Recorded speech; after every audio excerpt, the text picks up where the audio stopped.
Gracias, Ariel. Un gusto saludarlos. ¿Cómo mueren las democracias? Una pregunta que pareciera retórica o de amplio debate a lo largo de la historia, la han intentado resumir y plantear con gracia y diligencia Steve Levitsky y Daniel Ziblatt, ambos profesores reputados de Harvard y especialistas en democracia, autoritarismo y partidos políticos, tanto en América Latina como en Europa, en su libro ¿Cómo mueren las democracias? En dicha obra se plantea una suerte de tabla con criterios para determinar si un político en un puesto de elección popular es más cercano a la democracia o por el contrario tiene rasgos autocráticos. Caben 4 indicadores que son en realidad preguntas con las cuales el lector se debe guiar. La primera de ellas, ¿existe o no de parte del político en cuestión rechazo o débil aceptación de las reglas democráticas del juego? 2.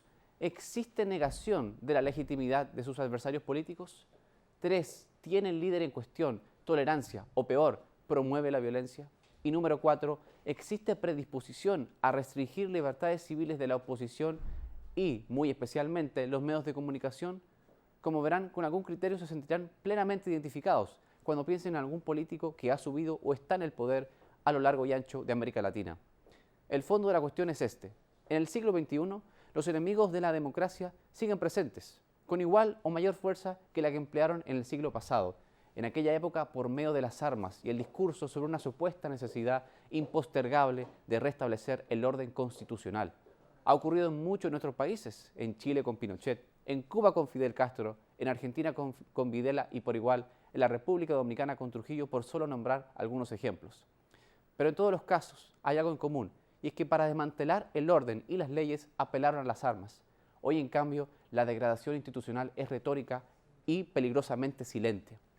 El retroceso democrático que plantean los autores de este libro es que es paso a paso, golpes sutiles, envueltos en aparente legalidad, pero con fines precisos de establecer lo que se denomina una autocracia. Ejemplos hay por doquier, lamentablemente. ¿Cuántos años hicimos caso omiso a los dichos de Hugo Chávez contra sus adversarios políticos?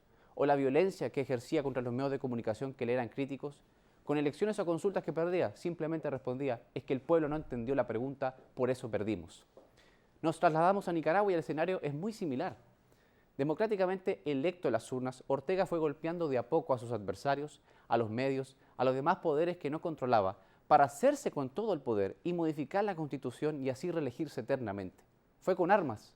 ¿Fue con la fuerza? No, sencillamente con la retórica y el uso del aparato estatal al servicio de sus intereses.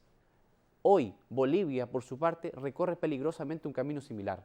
Evo Morales aspira a un nuevo mandato presidencial, posición que ostenta desde el 2005. En el año 2016 perdió un referéndum, cuando el pueblo boliviano dijo no a una nueva reelección, pero este hizo caso omiso y en cambio empleó la maquinaria estatal, consiguió el visto bueno legal, no sin antes asegurarse que los órganos de ese poder respondieran a su agenda, a pesar del impedimento constitucional. ¿Qué ha ocurrido cuando estos abusos de poder han tomado lugar?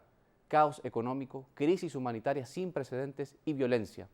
En el caso de Venezuela y el de Nicaragua, las democracias caídas también se han cobrado cientos de vidas y un futuro hipotecado para las generaciones que están por venir. Los autores de este libro, de donde nace mi comentario de hoy, lo resumen de forma magistral, y cito: capturando árbitros, comprando o debilitando a los opositores, reescribiendo las reglas del juego, los dirigentes electos pueden establecer una ventaja decisiva y permanente frente a sus adversarios. La deriva hacia el autoritarismo no siempre hace saltar las alarmas. De hecho, la ciudadanía tarda en darse cuenta que la democracia está siendo desmantelada, aunque ello suceda a ojos de todos.